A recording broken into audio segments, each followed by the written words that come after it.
भी यह बात तो जरूर सुनी ही होगी कि अधिक पूजा पाठ करने वाले हमेशा दुखी और परेशान क्यों रहते हैं। वहीं दूसरी तरफ भगवान में विश्वास न करने वाले नास्तिक इंसान, कभी मंदिर न गए व्यक्ति खुश रहते हैं और बहुत धनवान होते हैं और सुखी जीवन जीते हैं। यह सब देखकर मन में ख्याल आता है कि भगवान ही सही नहीं करते, भगवान का न्याय सही नहीं है। वह धनवान को धनवान और गरीब को गरीब ही बना रहे हैं। हम आपको इसके पीछे के कारण बताएंगे कि ऐसा क्यों होता है। भगवान श्री कृष्ण जी ने स्वयं इसका उत्तर दिया है कि अधिक पूजा पाठ करने वाले हमेशा दुखी और परेशान क्यों रहते हैं। इसका उत्तर भगवान श्री कृष्ण जी ने श्री भागवत गीता के माध्यम से बड़ी ही अच्छी तरह से बताया है कि अधिक पूजा पाठ करने वाले हमेशा दुखी और परेशान क्यों रहते हैं। तो चलिए इस वीडियो को शुरू करते हैं।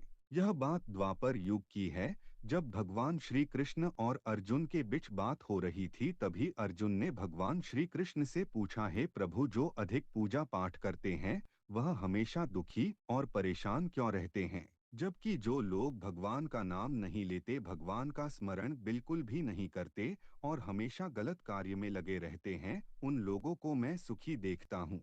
इसके पीछे क्या कारण है, प्रभु कृपया मुझे समझाइए। तभी भगवान श्री कृष्ण जी ने एक छोटी सी कहानी के माध्यम से अर्जुन को समझाया। आइए जानते हैं श्री कृष्ण जी ने उस कहानी में क्या समझाया। एक आश्रम था, उस आश्रम में एक गुरु जी थे और उनके दो शिष्य थे। दोनों ही पढ़े लिखे थे, विद्वान थे। दोनों में फर्क इतना था कि एक भगवान को मानने वाला अच्छा इंसान था और दूसरा भगवान को न मानने वाला नास्तिक इंसान था।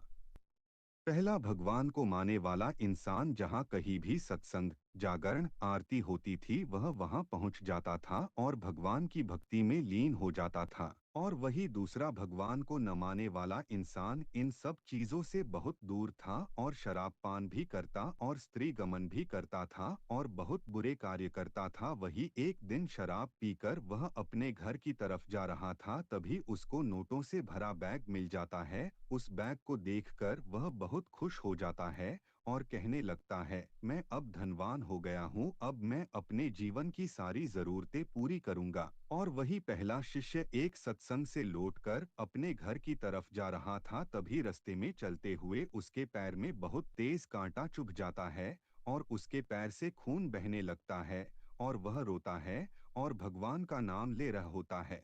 तभी वहां से दूसरा शिष्य निकल रहा होता है और पहले शिष्य को देखता है और उसके ऊपर जोर जोर हंसने लगता है और कहता है कि तुम ही हो न जो सबसे ज्यादा पूजा पाठ करते हो, क्या दिया तुम्हारे भगवान ने तुम्हें। मुझे देखो, मैं कभी मंदिर नहीं गया और न कभी कोई अच्छा काम किया, और मेरे घर में मंदिर भी नहीं है। फिर भी देखो मैं कितना संपन्न हूँ और मैं आमिर भी हो गया हूँ। मुझे आज ही एक नोटों से भरा बैग मिला है, अब मैं सबसे सुखी जीवन भी जी रहा हूँ।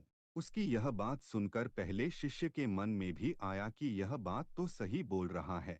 मैं कितनी पूजा करता हूँ, हर मंदिर जाता हूँ, तब भी मैं दुखी हूँ और यह कहीं नहीं जाता, सिर्फ बुरे कार्य करता है, तब भी यह कितना सुखी जीवन व्यक्त कर रहा है। यह सब सोचते सोचते वह अपने गुरु जी के पास जाता है और उनसे यही प्रश्न पूछता है कि अधिक पूजा पाठ करने वाले हमेशा दुखी और परेशान क्यों रहते हैं। गुरुजी मुस्कुराते हुए कहते हैं, भगवान जो करते हैं वह अच्छे के लिए ही करते हैं। जिसकी जितनी योग्यता होती है उसको उसी अनुसार फल मिलता है। और तुम्हारे प्रश्नों का उत्तर तुम स्वयं जानते हो। भगवान ने तुम्हारे पैर में कांटा और उसको नोटों से भरा बैग क्यों दिया। सुनो, तुमने पिछले जन्म में बहुत पाप किए थे और आज तुम्हारी मौत होने वाली थी, लेकिन तुम बच गए क्योंकि तुम मंदिर गए थे, तुमने भगवान की पूजा की थी। यही एक कारण है कि तुम्हारी मौत न होकर सिर्फ एक पैर में कांटा चुभा। और अब दूसरे शिष्य की बात करते हैं। पिछले जन्म में वह एक महान संत पुरुष था, इसलिए आज उसकी किस्मत बदलने वाली थी। लेकिन इस जन्म में कोई अच्छा कार्य न करने के कारण उसको सिर्फ पैसों से भरा बैग मिला, जबकि उसको आज बहुत बड़ा धनवान बनना था, अरबों की संपत्ति का मालिक बनने वाला था। भगवान को दोष देना छोड़ दो, अपने वर्तमान के समय का सदुपयोग करो, भविष्य अपने आप सुधर जाएगा। यह सब बातें सुनकर शिष्य की आंखें खुल गई और वह फिर से अपनी पूजा पाठ में लग